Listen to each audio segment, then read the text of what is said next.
পশ্চিমবঙ্গ মধ্যশিক্ষা পর্ষদের নির্দেশ অনুসারে প্রতিটি বিদ্যালয় ২-১-২০২৫ থেকে ৮-১-২০২৫ পর্যন্ত স্টুডেন্টস উইক সেলিব্রেশন করছে।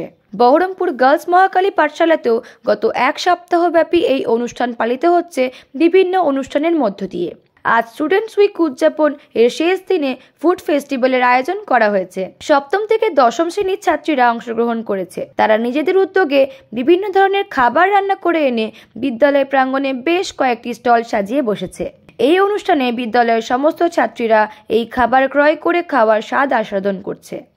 আজকের এই অনুষ্ঠানে ছাত্রীরা যথেষ্ট উৎসাহিত এবং উদ্দীপিত। এই অনুষ্ঠানকে সাফল্যমণ্ডিত করে তোলার জন্য বিদ্যালয় প্রশাসন তথা প্রধান শিক্ষিকা দিলরুবা বেগম, সহশিক্ষিকা ও সহকর্মীরা সকলের ঐকান্তিক সহযোগিতার চোখে পড়ার মতো ছিল। অনুষ্ঠানটা এতটাই আনন্দমুখর ছিল যে সবাই আগামী বছর আরও বড় করে এই অনুষ্ঠানটি আয়োজন করার ইচ্ছা প্রকাশ করেছে।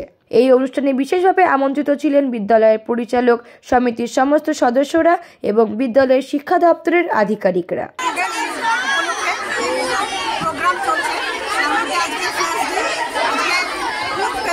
আয়োজন করেছে আমাদের মেয়েরা এবং তার সঙ্গে আমাদের সমস্ত দিদিমণি সহযোগিতা করেছে। আজকে এই অনুষ্ঠানটা দেখে আমি ভীষণই আনন্দিত, কারণ মেয়েদের যে অফুরন্ত উৎসাহ, তারা নিজেরাই রান্না করেছে, নিজেরাই বিক্রি করছে।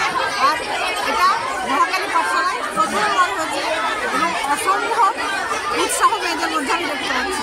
বাংলা টুডে নাও।